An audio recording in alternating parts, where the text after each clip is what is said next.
The initial idea for Marakkar was conceived by screenwriter T. Damodaran in the late 1990s, and after repeated delays, it's finally made it to our big screens.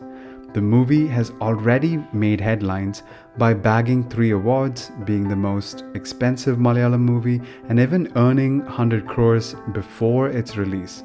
Here are my top 3 reasons why Priyadarshan's magnum opus Marakkar is probably not worth your money.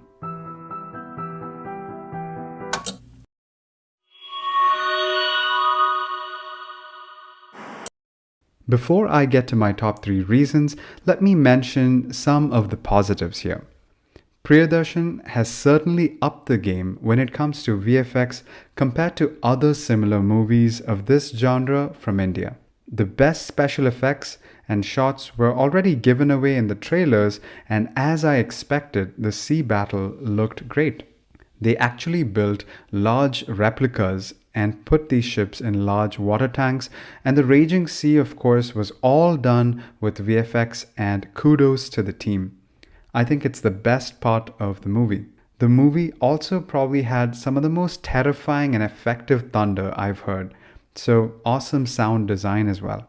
The sea battle looked believable, but some of the land battle looked more like Age of Empires. Although very little has been systematically documented about this time period, the costume designers did a pretty decent job in reimagining what people wore and looked like. Even though I think most of the things looked nice and eye-catching, at times it also looked like a modern-day Manju commercial. The characters failed to be memorable by any stretch of the imagination. Probably the saying is true that the higher the number of stars in a movie, the lower your expectations should be. Okay, I just made up that saying, but in my experience, it's mostly true. The characters were not fleshed out, and instead the director unfortunately relied on forced songs and familiar faces.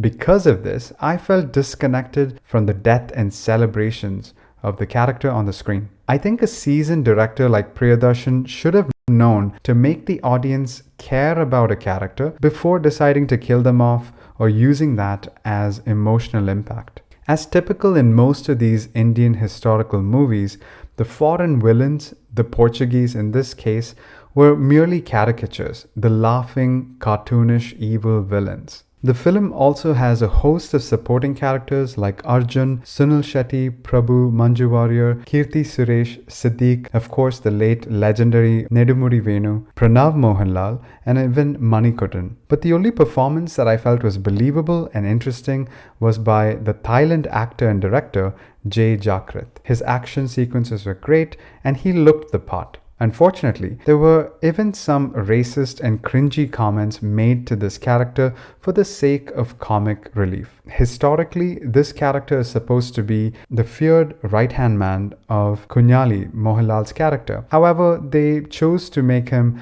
a kind of a wishy-washy romantic character more than anything else. Set in the 16th century, this epic war movie tries to bring to life the tale of India's first freedom fighter Kunjali Marakkar IV as the admiral of the fleet of Zamorin. Now the true story seems far more interesting to me than the 3-hour runtime of what made it to the screen here. Many events felt rushed and a solid foundation of world building was missing right from the start. The first half of the movie kept my interest. In fact, it feels like the movie in some ways wraps up by the intermission. The second half, I was warned, would be terrible and a snooze fest. Yes, I must admit it was a bit of a drag, but I think what hurt the second half the most was a lack of impact. The problems that arose seemed rather silly, and I didn't care to see how it was going to be resolved. The songs in the movie seemed forced and formulaic rather than something that drives the narrative forward. They also seemed to miss an opportunity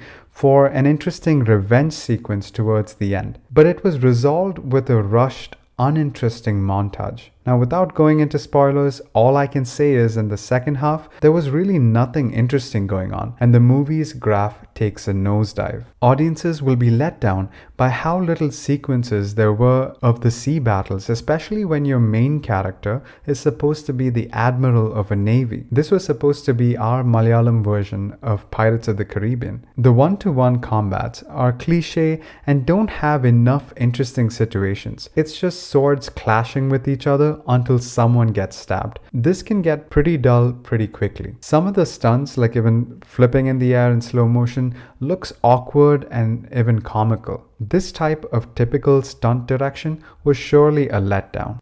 At the end of the day, I think Priyadarshan tried to give the main character Kunjali an emotional human story, almost like it was inspired by Braveheart. But it failed in the screenplay and writing, resulting in the audience just spectating rather than being moved. In fact, I noticed in many of the so-called tragic scenes, the audience was chuckling in the theater, and that to me is rather tragic and telling. So for these reasons, I would recommend you save your money and wait till it comes out on Prime. So that's my review. Those are my thoughts. If you like this video, please give it a thumbs up. And if you want to see a lot more of these reviews, consider subscribing to my channel.